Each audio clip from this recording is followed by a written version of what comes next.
Dear Ma'am LB, ako po si Lana, 26 years old. Kung titingnan kami ngayon ng mga tao, iisipin nilang maayos na maayos ang buhay naming mag-asawa.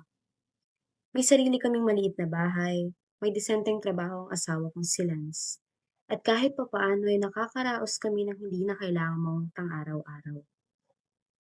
Pero sa likod ng tahimik naming buhay, napakarami pong pinagdaanan bago namin narating ang puntong ito. Hindi po kasi ako yung tipo ng babaeng ipinagmamalaki ng mayayamang pamilya. Hindi ako nakapagtapos ng pag-aaral. Wala po akong diploma at wala rin akong magandang trabaho noon. Lumaki po akong salat sa buhay kaya maaga akong tumigil sa pag-aaral para tumulong sa pamilya ko. Bata pa lang po ako, alam ko nang hindi ako pwede maging mahina dahil walang ibang aasahan ng mga magulang ko kundi ako.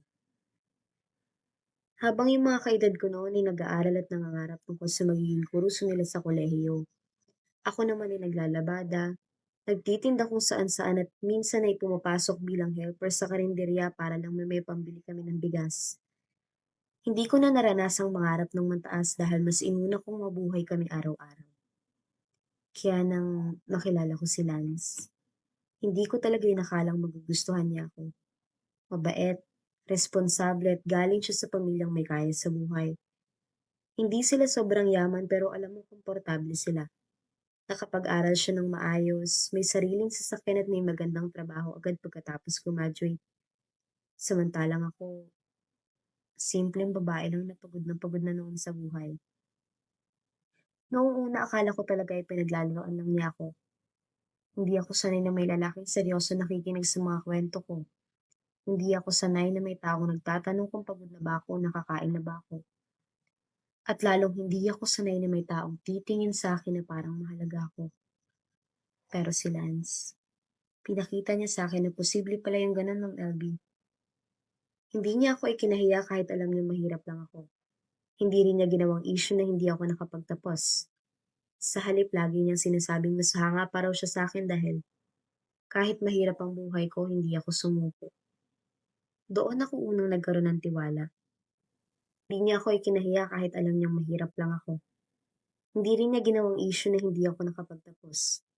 Sa halip lagi niyang sinasabing mas hanga pa raw siya sa akin dahil kahit mahirap ang buhay ko, hindi ako sumuko. Doon ako unang naniwala na baka may karapatan din pala akong mahalin. Pero, Ma'am LB, hindi pala naging madali ang lahat. Simula pa lang ramdam ko ng ayaw sa akin ng pamilya niya. Hindi nila kailangan sabihin ng diretso dahil nakikita ko yon sa mga tingin nila. Yung tipong kahit nakangiti sila, ramdam mong hindi ka talaga tanggap. Kapag may handaan, minsan parang hangin lang ako sa paligid. Kapag naman nagsasalita ako, parang wala silang naririnig. May mga pagkakataon pang naririnig ko silang pinag-uusapan ako kapag akala nilang wala ako. Sinasabi nilang sayang daw silang sa akin, na mas may maganda pa raw sanang babaeng para sa kanya. Yung edukada, may pinag-aralan, o kaya yung kayang sumabay sa estado nila sa buhay. Minsan, naririnig ko pa mismo sa isa niyang kamag-anak na baka raw kaya ako lumapit kay Lance dahil gusto ko lang makaahon sa hirap. Napakasakit pong marinig noon, Ma'am LB. Dahil kahit kailan, hindi ko minahal si Lance dahil sa pera niya. Sa totoo nga lang, mas gusto ko pang umiwas noon dahil alam kong malayong estado namin sa isa't isa. Pero siya po ang hindi bumitaw. Palagi niya akong ipinagtatanggol kapag may narinig siyang masamang komento tungkol sa akin. Kapag naman may nagsasabing hindi ako bagay sa kanya, sinasabi niyang ako ang babaeng mahal niya at wala nang ibang opinyon ang mahalaga. Sa bawat beses na ginawa niya yun, mas lalo ako napamahal sa kanya. Pero habang tumatagal, nakikita ko ring napapagod siya. Hindi man niya sabihin ng direkta noon, ramdam kong nahihirapan na rin siya sa pressure ng pamilya niya. May mga araw na tahimik na lang siya pagkagaling sa mga gathering nila. Minsan tulala, iritable, at minsan bigla na lang mapapabuntong hininga. At isang gabi, doon niya unang sinabi sa akin ng bagay na hindi ko malilimutan. Sinabi niyang sana raw ay hayaan ko na lang ang mga sinasabi ng ibang tao dahil napapagod na rin siya. Hindi niya yun sinabi ng galit pero ramdam ko yung pagod sa boses niya at bilang asawa, sobrang sakit pong makita yun, Ma'am LB. dahil alam kong ako ang dahilan kung bakit siya nasasaktan ng gano'n. Alam kong kung ibang babae siguro ang pinili niya mas magiging madali sana ang buhay niya. Hindi na niya kailangang makipagtalo sa pamilya niya, na hindi niya kailangan depensahan palagi ang relasyon namin. Noong gabing iyon, tahimik lang akong umiyak habang natutulog siya. Doon ako unang nakaramdam ng matinding guilt. Pakiramdam ko kasi ako yung pabigat sa buhay niya. Habang siya ay may diploma, maayos na trabaho at magandang kinabukasan, ako naman itong babaeng hanggang high school lang at walang maipagmamalaki kundi ang pagiging masipag. Minsan, iniisip ko rin kung tama bang pinakasalan niya ako. Dahil kahit anong sipag ko, hindi ko pa rin mabura sa mata ng ibang tao na mahirap lang ako. At mas masakit pa ron parang habang tumatagal ay nagsisimula ko na rin paniwalaan yung mga sinasabi nila tungkol sa akin. May mga pagkakataong hindi ako makasabay sa mga pinag-uusapan ng pamilya niya. Nahihiya ako magsalita dahil baka mali ang grammar ko o baka pagtawanan nila ako. Kapag naman may mga topics na tungkol sa negosyo o pag-aaral, tahimik na lang din ako sa sulok. Pakiramdam ko noon napakaliit kong tao, Ma'am LB. Pero kahit ganon, hindi ako pinabayaan ni Lance. Tuwing nakikita niyang nananahimik ako, hahawakan niya ang kamay ko sa ilalim ng mesa. Minsan, yayakapin niya ako sa harap nila kahit alam niyang hindi yun gusto ng pamilya niya. Para bang gusto niyang iparamdam sa akin na hindi ako nag-iisa. At sa totoo lang, yun ang dahilan kung bakit kinaya ko, Ma'am LB. Dahil kahit ang daming tumitingin sa akin na parang wala akong halaga, may isang tao pa ring naniniwalang deserve kong mahalin. Habang tumatagal ang pagsasama namin, natututunan ko ring huwag ibase ang halaga ko sa tingin ng ibang tao. Hindi man ako nakapagtapos, alam kong marangal akong tao. Hindi man ako edukada tulad ng gusto nila para kay Lance, pero alam kong ginawa ko ang lahat para mabuhay ng maayos ang pamilya ko. Unti-unti kong tinanggap na hindi lahat ng tao ay matututong tanggapin ako. At okay lang yan. Dahil hindi ko kailangan pilitin ang sarili ko para lang magustuhan nila. Mas pinili kong maging mabuting asawa kay Lance. Inalagaan ko siya sa abot ng makakaya ko. Sinigurado kong may pagkain siya pag uwi galing trabaho. Kapag naman pagod siya, nandyan ako para makinig. Kapag may problema, ginagawa ko ang lahat para mapagaan kahit kaunti ang pakiramdam niya. Ngayon, masasabi kong mas matatag na kami bilang mag-asawa. Hindi pa rin naman nawawala lahat ng opinyon ng ibang tao. Hanggang ngayon, may ilan pa ring mababang tingin sa akin pero hindi na din yun katulad ng dati na halos gabi-gabi akong umiiyak dahil sa insecurities ko. Natuto na po ako maniwala sa sarili ko. At higit sa lahat, natuto akong paniwalaan ang pagmamahal ng asawa ko. Minsan kasi, kapag matagal kang minamaliit ng mundo, darating ka talaga sa puntong pati sarili mo ay dududahan mo na rin. Akala mo hindi ka deserving mahalin. Akala mo kulang ka bilang tao. Pero pinatunayan sa akin ni Lance na hindi basihan ng diploma, pera o estado sa buhay para maging karapat-dapat sa pagmamahal. Dahil sa huli, ang importante pala ay kung paano mo tratuhin ang taong mahal mo. At sa lahat ng pinagdaanan namin, masasabi kong mas naging matatag ako bilang babae at bilang asawa. Hindi man naging madali ang buhay namin, proud akong sabihin na hindi kami bumitaw sa isa't isa. Dahil sa mundong puno ng opinyon at panghusga, pinili pa rin naming magkapit kamay at yun ang mahalaga na alam kong totoo. Pero akala ko po noon, Ma'am LB, sapat na yung mga pagsubok na nalampasan namin ni Lance para sabihin kong kaya ko nang harapin lahat. Akala ko kapag natutunan mo ng tiisin ng panghusga na ibang tao, magiging madali na lang ibang problema. Pero mali pala ako.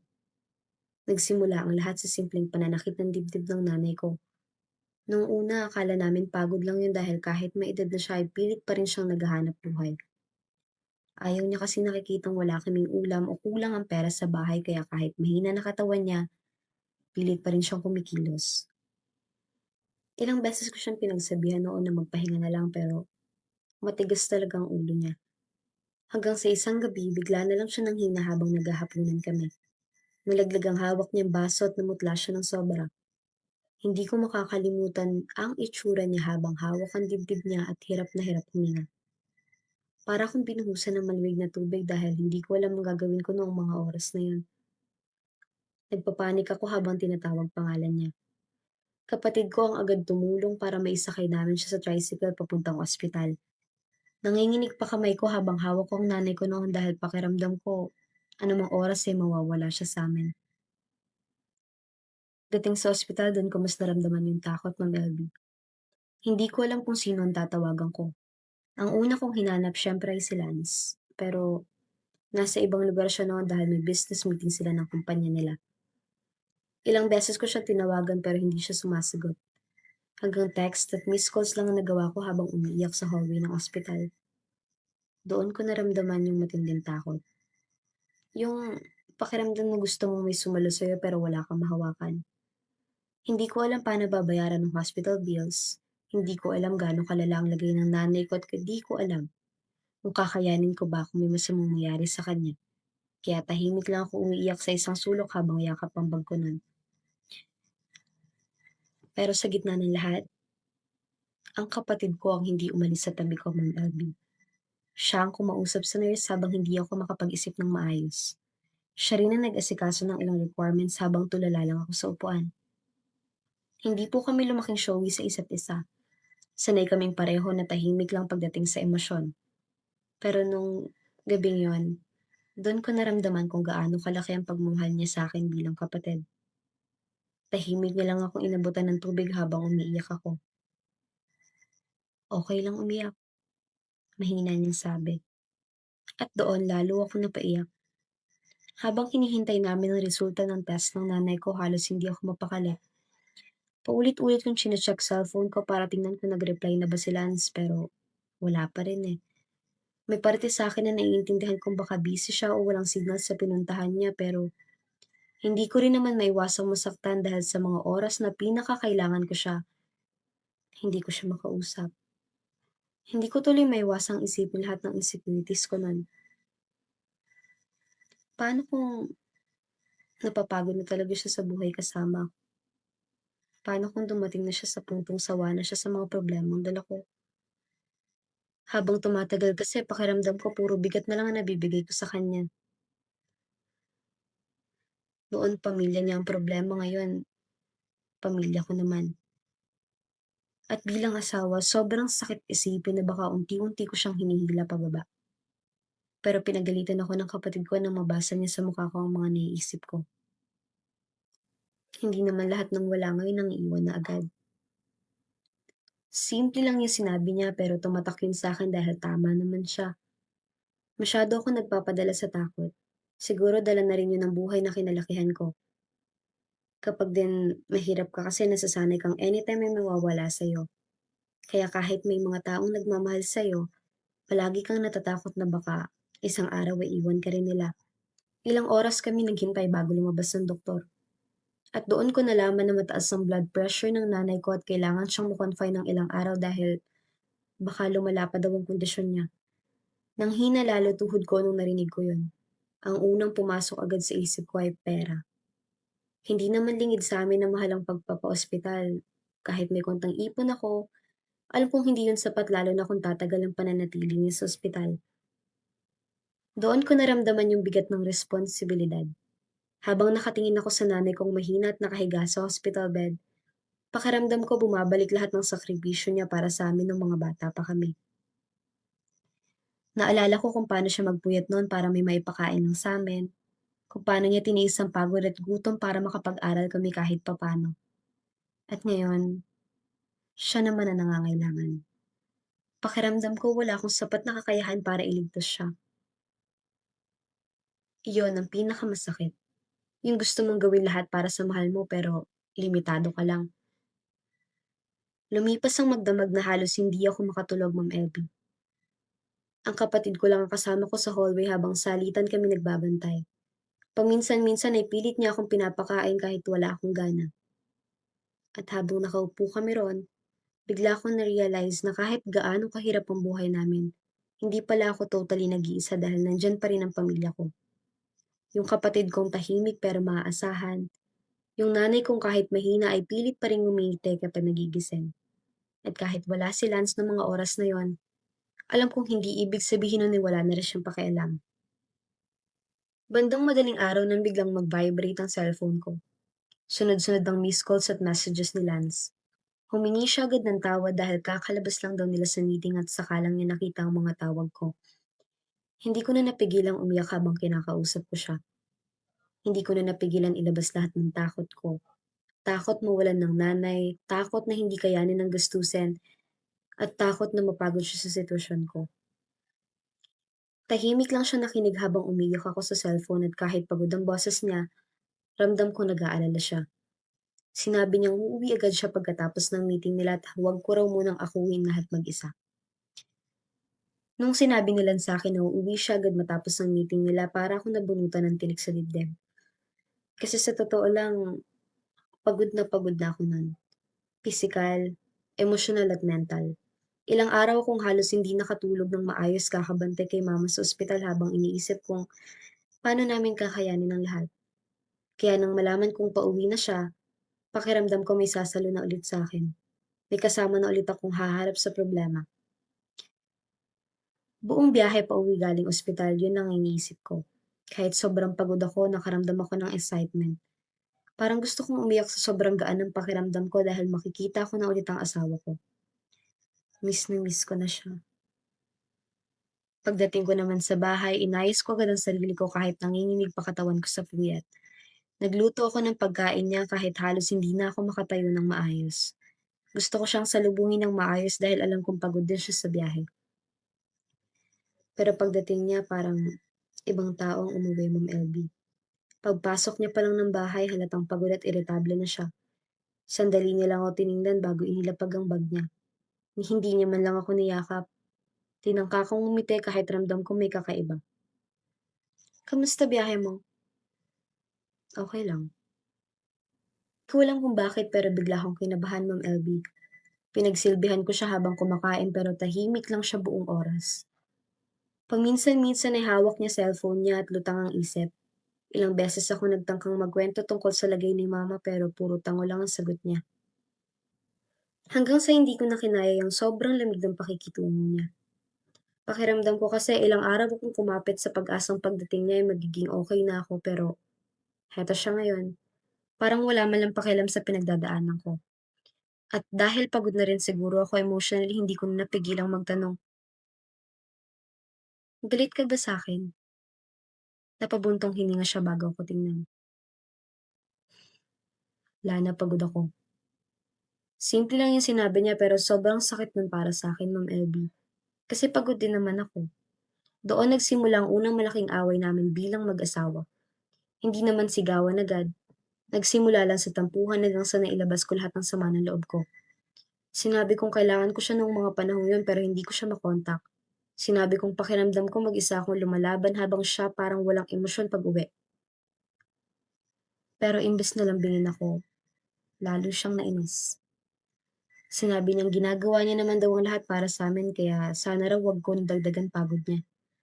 Habang nagsasalita siya, tuloy-tuloy lang pag-agos ng luha ko. Hindi ko na halos may pagtanggol sa sarili ko dahil sobrang sakit marinig na parang isa na lang ang problema para sa asawa ko. At ang pinakamasakit, Ma'am LB, ay wala siyang pakialam na umiiyak ako. Simula noon naging malamig na kami sa isa't isa. Gigising siyang maaga para pumasok sa trabaho at uuwi ng gabi na. Madalas tahimik lang siya. Kapag naman nagtatanong ako, maikli lang ang masagot niya. Kapag sinusubukan ko ring lambingin siya, parang naiirita lang siya. At habang tumatagal, unti-unti ako nilalamon ng overthinking. Hindi ako makatulog ng maayos kakaisip ng LB. May nagawa ba akong mali? Napagod na ba siya sa akin? May kulang ba sa akin bilang asawa? Bawat gabi, habang katabi ko siya natutulog na nakatalikod sa akin at lalo ako nasasaktan. Hindi ko maintindihan kung paano kami napunta sa ganong sitwasyon. Dati, kahit gaano kahirap ang buhay, kaya naming magtawanan. Ngayon, pareho na lang kaming tahimik. Minsan habang naghuhugas ako ng pinggan, naiiyak na lang ako bigla. Minsan habang kumakain ako mag-isa, nawawalan ako ng gana dahil pakiramdam ko hindi na ako ang mahal ng asawa ko. Mas lalo pa ako nasaktan nang mapansin kong palagi na siya nakatutok sa cellphone niya. May mga oras na ngumingiti siya habang may ka-chat pero pagdating sa akin sobrang lamig niya. Doon nagsimulang maglaro ang kung ano-anong isipin sa utak ko. Pero ayokong isipin na kaya niya akong lokohin. Ayokong paniwalaan na posible yung mangyari sa'min. Hanggang sa isang gabi, napansin yun ng kapatid ko habang magkausap kami. Halata raw kasi sa mukha ko na ilang araw na akong umiiyak. Noong una ayoko pang magsalita pero kalaunan din nailabas ko rin lahat ng nararamdaman ko. Sinabi kong pakiramdam ko lumalayo na sila sa akin at hindi ko na maintindihan kung bakit. Tahimik lang nakinig kapatid ko bago siya nagsalita. Sigurado ka bang wala siyang iba? Agad akong umiling dahil kayang gawin yun ni Lance. Ilang beses ko yung sinabi sa sarili ko pero habang tumatagal, unti-unting pumapasok yung takot sa isip ko. Paano kung tama siya? Paano kung may ibang babae na talagang mas bagay para kay Lance? Yung edukada, may trabaho, kayang sabayan lifestyle niya. Hindi yung tulad ko simpleng babae lang na puro problemang dala. Pero kahit nasasaktan ako, hindi ko pa rin kayang pagdudahan ng buo ang asawa ko. Dahil sa kabila ng lahat, mahal ko pa rin siya. Kaya kahit gabi-gabi akong umiiyak noon habang tahimik siyang nakahiga sa kabilang side ng kama, pilit kong pinapaniwala sarili ko na paayos pa kami. Na baka isang araw magigising na lang kami ulit na parang dati. Pero habang lumilipas sa mga araw na hindi kami nagkakaayos, mas lalo kong kinakain ng takot. Dahil pakiramdam ko, unti-unti ko nang nawawala ang lalaking minsang nangako hindi akong iiwan kahit kaano kahirap ang buhay. Pero habang lumalamig ang pagsasama namin ni Lance Ma'am LB, mas lalo namang humihina si Mama sa ospital. Kahit pilit siyang umingiti sa tuwing bibisita ako, nakikita ko na pagod na rin siya. Hindi na din katulad dati yung lakas niya. Minsan kahit magsalita, hirap na siya. Bilang anak, sobrang sakit yung makita. Pakiramdam ko wala akong magawa kundi hawakan ang kamay niya habang tahimik na umiiyak. Si Lance naman lalo pang naging malayo sa akin. May mga gabing hindi na siya umuwi agad. Kapag nagtatanong ako kung nasaan siya, trabaho lang lagi ang sagot niya. Kapag sinusubukan ko makipag-ayos, parang mas lalo lang siyang lumalayo. Pero kahit ganon, pilit ko pa rin nilalaban yung marriage namin. Kasi ayokong paniwalaan na kayang masira ng ganun lang lahat ng pagsamahan namin. Hanggang sa dumating yung araw na tuluyan ang bumigay ang nanay ko. Madaling araw yun ang tawagin ako ng nurse dahil biglang bumagsak ang lagay niya. Hindi ko makalimutan yung takbo ko papunta sa kwarto niya habang nanginginig buong katawan ko. Pagpasok ko ron nakita ko siyang hirap na hirap huminga. Halos hindi na niya ako matingnan ng maayos. Hinawakan ko kamay niya habang umiyak ako ng tuluyan. Paulit-ulit kong sinasabing huwag niya akong iwan dahil hindi ko kakayanan. Pero ilang minuto lang Ma'am LB ay tuluyan na siyang nawala. Hindi ko na nga maalala kung paano ako napaupo sa sahig ng ospital habang umiiyak. Ang kapatid ko na lang ang yumakap sa akin habang halos mawalan ako ng malay sa sobrang sakit. Wala na si Mama, Ma'am LB. Yung taong buong buhay na nagsakripisyo para sa amin, wala na. At sa pinakamasakit na araw ng buhay ko ay wala si Lance. Ilang beses ko siyang tinawagan nun pero hindi siya sumasagot. Nag-text ako, nagmakaawa kung puntahan niya ako dahil hindi ko na kaya. Pero wala. Ni anino niya Ma'am LB ay wala. Habang burol ng nanay ko halos lutang ako nakaupo sa harap ng kabaong habang tinitingnan mukha niya. Hindi pa rin nagsisink in sa akin na hindi ko na siya makikita ulit. Mas lalo akong sumikip ang dibdib ko dahil habang lahat ng tao ay nandun para samahan ako, asawa ko mismo yung wala. Parang nagtatanong kung nasan si Lance. Hindi ko alam sinasagot ko. Pinagtatakpan ko pa rin siya kahit durog na ako. May importante lang pong inaasikaso. Yun na lang ang paulit-ulit kong sagot kahit ako mismo hindi na naniniwala. Hanggang sa dumating yung gabi na tuluyan na lumabas lahat ng duda sa isip ko. May tumawag sa akin na katrabaho raw ni Lance at hinahanap siya dahil hindi raw ito sumipot sa meeting na sinabi niyang pupuntahan niya. Doon ako tuluyang kinabahan. Kasi kung wala siya sa trabaho, nasan siya? Hindi ko alam saan ako kumuha ng lakas nun pero matapos ang lamay, umalis ako nang hindi nagpapaalam sa kapatid ko. Parang may kung anong nagtutulak sa akin na alamin ang totoo. At sana pala hindi ko na lang ginawa, Ma'am LB. Sana pala hindi ko nalang sinundan yung address na nakita ko sa isa sa mga resibo niya. Dahil pagdating ko ron, may kasama siyang ibang babae. Tahimik silang magkatabi sa isang maliit na apartment habang hawak niya siya nito. Hindi agad ako nakagalaw.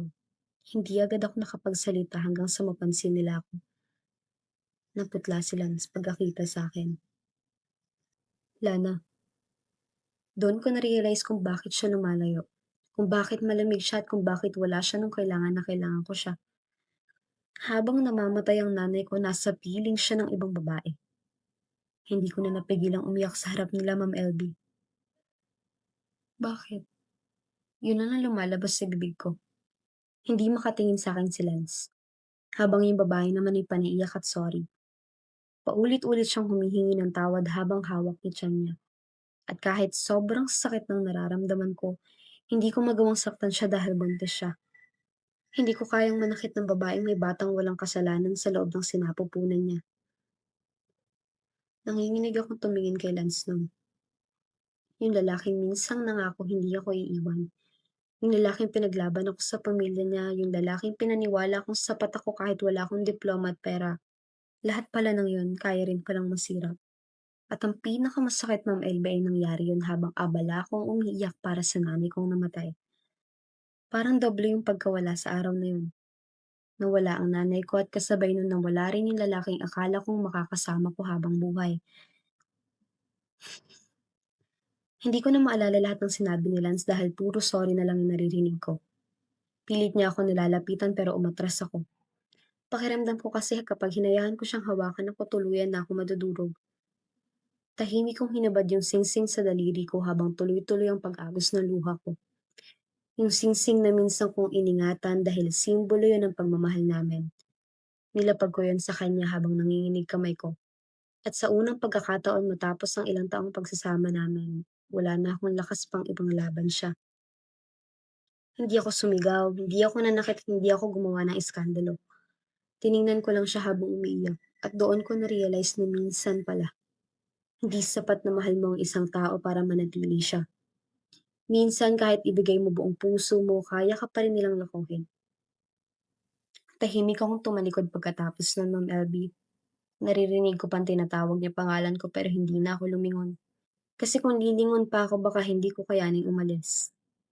Pagkatapos ng gabing iyon, pakiramdam ko tuluyan na nawala ng saya ng buhay ko. Hindi ko na maalala kung ilang araw ako nakakulong lang sa kwarto ng kapatid ko. Halos hindi na lumalabas. Madalas nakatulala lang ako sa kisame habang paulit-ulit na bumabalik sa isip ko lahat ng nangyari.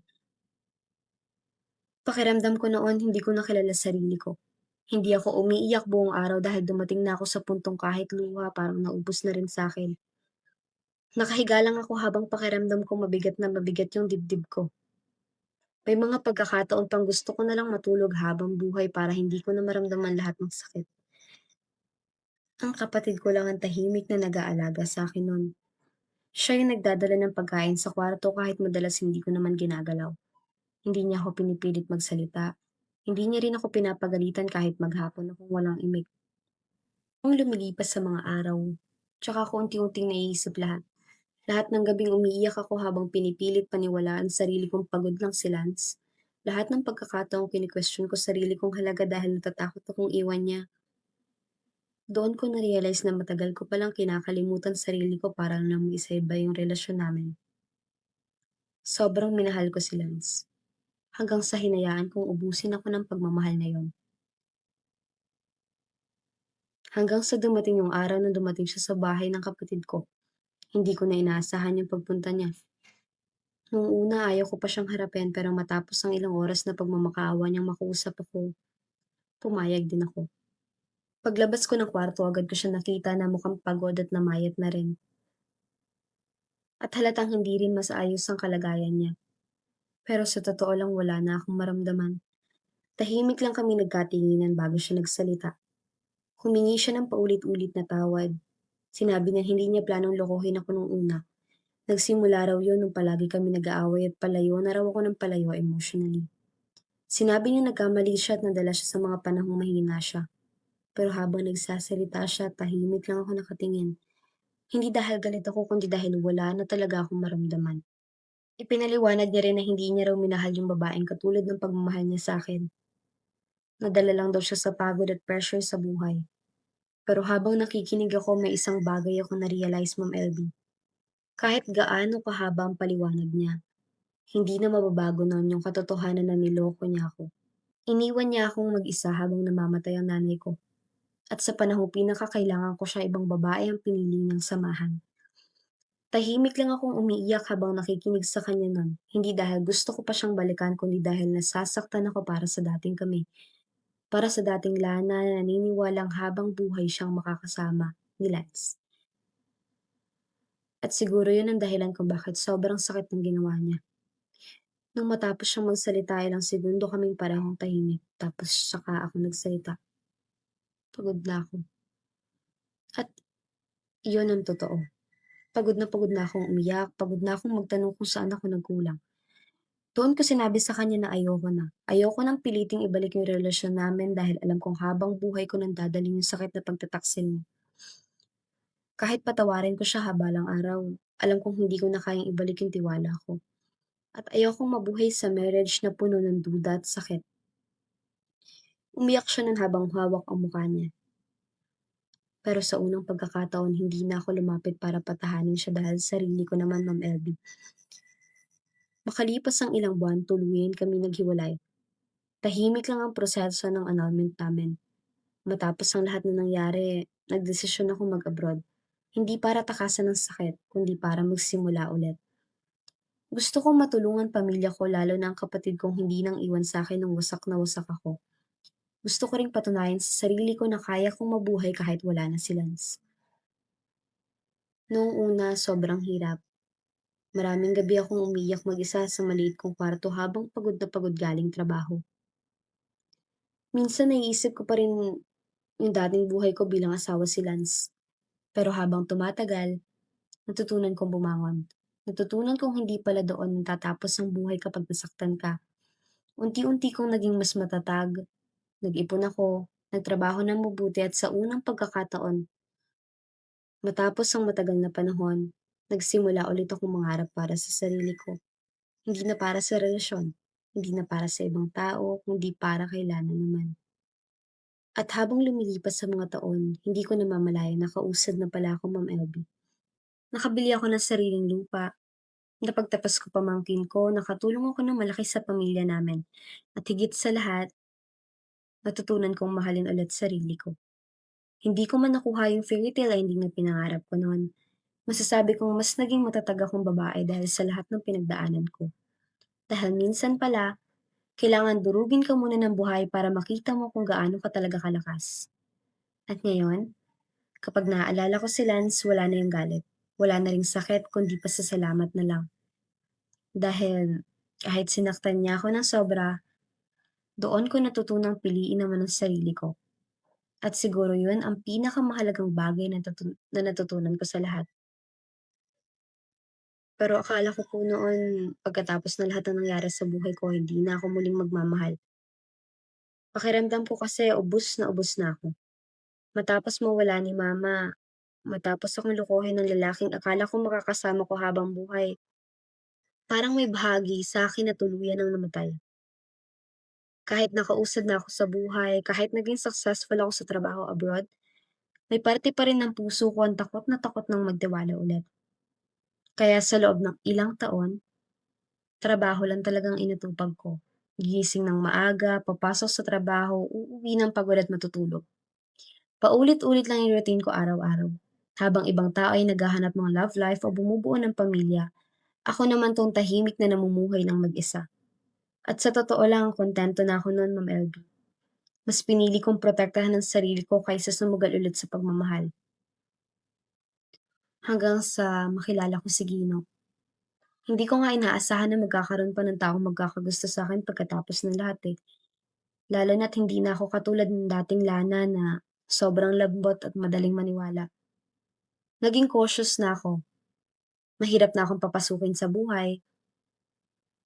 Si Gino ay katrabaho ng isa kong kaibigan abroad. Una ko siyang nakilala sa isang simpleng salo-salo ng mga Pilipino ron. Tahimik lang ako nun sa isang husulok habang nakikinig sa mga kwentuhan ng iba Bigla siyang umupo sa tabi ko. Noong una akala ko simpleng usapan lang yon. Hindi ko alam na magsisimula palaro ng isang taong hindi basta susuko sa akin. Napansin ko agad na iba siya sa mga lalaki na kilala ko noon. Hindi siya mayabang. Hindi rin siya yung tipong pilit nagpapapansin. Tahimik lang siya pero marunong makinig. At matagal na panahon matapos ang lahat ng trauma ko, may isang tao na naman ulit na nakinig sa mga kwento ko na parang importante ako. Pero kahit ganun, hindi ko hinayaan sarili kong mahulog agad, Ma'am LB. Sa totoo lang, nung una pa lang na nagpapakita siya ng motibo, nireject ko na nga agad siya. Diretso ko siyang sinabihan na ayoko nang pumasok sa relasyon. Ayoko nang masaktan. Ayoko nang magtiwala ulit. Akala ko titigil na siya, Ma'am LB, pagkatapos nun pero nagkamali ako. Dahil mas lalo pa siyang naging consistent. Hindi siya yung tipo ng laking puro matatamis na salita. Mas pinapakita niya sa actions niya kung anong klaseng tao siya. Kapag alam niyang overtime ako, magdadala siya ng pagkain. Kapag alam niyang pagod ako, tahimik niya lang ako sasamahan pa uwi. Hindi siya mapilit. Hindi rin niya ako minadali. Parang hinayaan niya lang akong maramdaman na nandyan siya. At yun yung pinaka nakakatakot para sa akin dahil habang tumatagal, unti-unti kong binababa yung mga pader na matagal kong itinayo. Pero sa bawat hakbang na lumalapit siya, doble naman yung pag-atras ko. Ilang beses ko siyang nireject, ilang beses ko siyang tinanong kung bakit ako pa. Pero isang sagot niya yung tumatak sa akin. Hindi mo kailangan maging perfect para mahalin. Noong mahirap ako, pakiramdam ko kailangan kong sumikap ng sobra para hindi maliitin. Noong asawa ko si Lance, pakiramdam ko kailangan kong maging sapat para hindi siya mapagod sa akin. Pero si Kino, hindi niya pinaramdam na kailangan kong baguhin sarili ko para mahalin niya. Tinanggap niya lahat ng meron ako. May mga gabi na nagkakaroon ako ng anxiety dahil sa mga trauma ko nun. Minsan, natatakot akong hindi siya mag-reply agad dahil bumabalik yung takot na baka niloloko na naman ako. Pero hindi siya napapagod. Intindihin ako. Hindi niya ako sinasabihang move on na lang. Hindi niya rin ako pinaparamdam na burden ako. Sa halip, mas lalo niyang pinatunayan ang sarili niya sa akin. At doon ko unti-unting na-realize na hindi lahat ng lalaki ay katulad ng nakapanakit sa akin noon. Na hindi porket nasira ka minsan na ibig sabihin wala na magmamahal sa'yo ng tama. Habang tumatagal, natututunan kong humiti ulit ng hindi pilit. Natuto akong tumawa ng hindi tinatago yung sakit.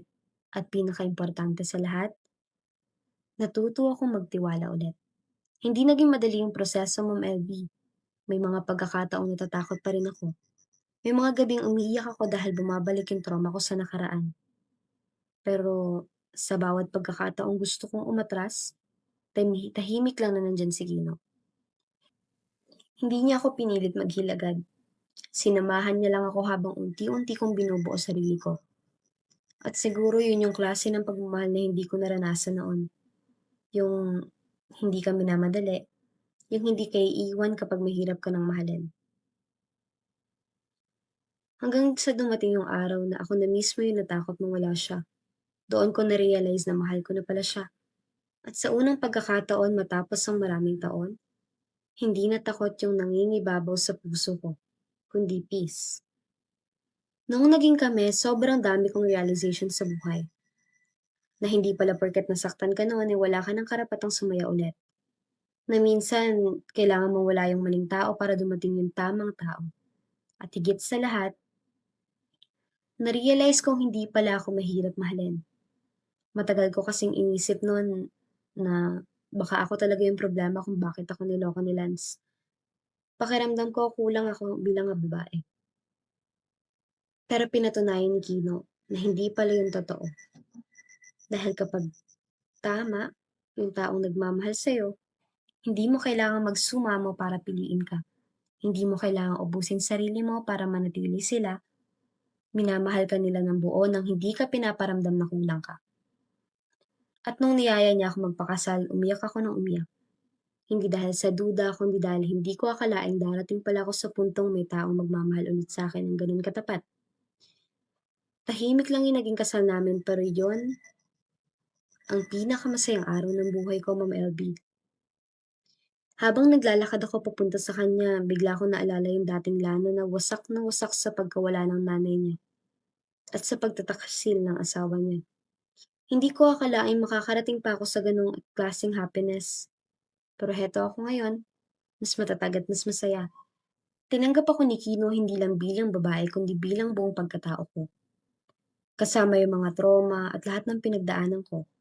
Hindi niya ako minahal dahil perfect ako. Minahal niya ako kahit alam niyang marami pa akong takot.